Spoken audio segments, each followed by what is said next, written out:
many countries are going to the polls this year, including the United States of America.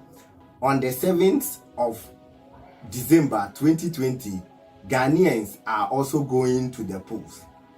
Elections in Ghana is basically between two parties. We have the Socialist National Democratic Congress, the NDC, and the Conservative New Patriotic Party, the NPP.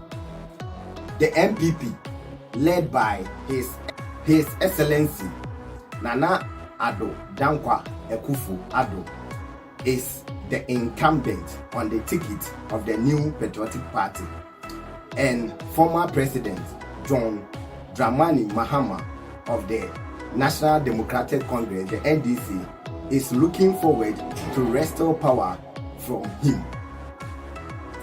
We say that when it comes to voting between NPP and the NDC, the electorate always decide. To the NPP, they have done well, and for that matter, they deserve another term. But to the NDC, they have performed poorly. So we say that the judgment is basically in the hands of the Ghanaian electorate come December 7th. Elections in Ghana is gradually moving from seeking the mandate of the people to implement policies that will transform the nation, and it has now become a full investment and a job. And for that matter, people go every length to ensure that they get power. So we have seen people employing violent means or the threat of violence, all in the name of seeking power. People have used violence in the past, and we have witnessed some level of violence in our elections previously. And this year too, we are not hoping to see anything different, because people want power by all means.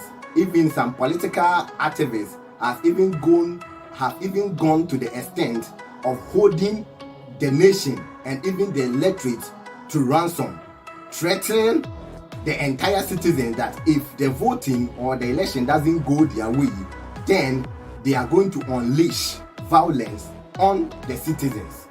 But we state clearly that no person or group of persons or political party or their candidate have the right to hold the country or their citizens to ransom. We say that voting is the right of the electorate, or it is the power of the electorate, and they can give the power to whomever they like. Nobody can hold them to ransom.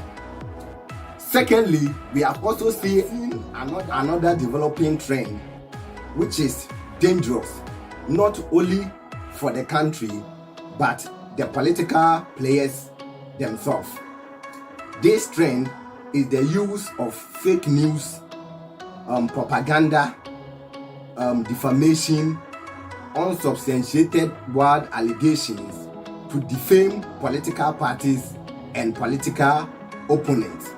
We say that this is not only dangerous to destroy the image of the country on the international scene, but also it inflames passion, and it endangers the life of the political players themselves.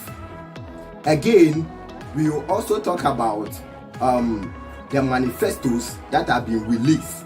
We say that these are the intentions and the promises that the various aspirants and the political parties has put in out there, that the electorate for the electorate to judge. Then, based on what they make out of these manifestos, they go out there to vote.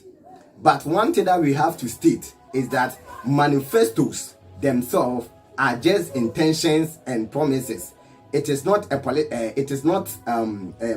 legal document. It is not legally binding, and for that matter, nobody can be put before court or nobody can be tried based on manifestos. So if you are going to vote just because of a manifesto, then we are sorry to tell you that you stand a chance of becoming disappointed few months after the voting. We say that go beyond manifestos, examine the credibility of the candidates that are promising you, and see if indeed they are going to deliver on their mandate when you vote for them. Again, we say that examine these promises and see if they are feasible, and for that matter, it can be implemented when you vote for your candidate or your party. So we say that we expect everybody to vote come December 7th, but we should go not to perpetuate violence, but we should go and vote in peace. Make sure that you are not falling for propaganda, you are not falling for fake news, you are not falling for wild allegations that cannot be proven, or you are just going to vote just because somebody has told you to go and vote. Examine the facts, get your figures right, and go and vote for the right person. I am Emmanuel Mensah for Center for Global Policy and Security. Thank you.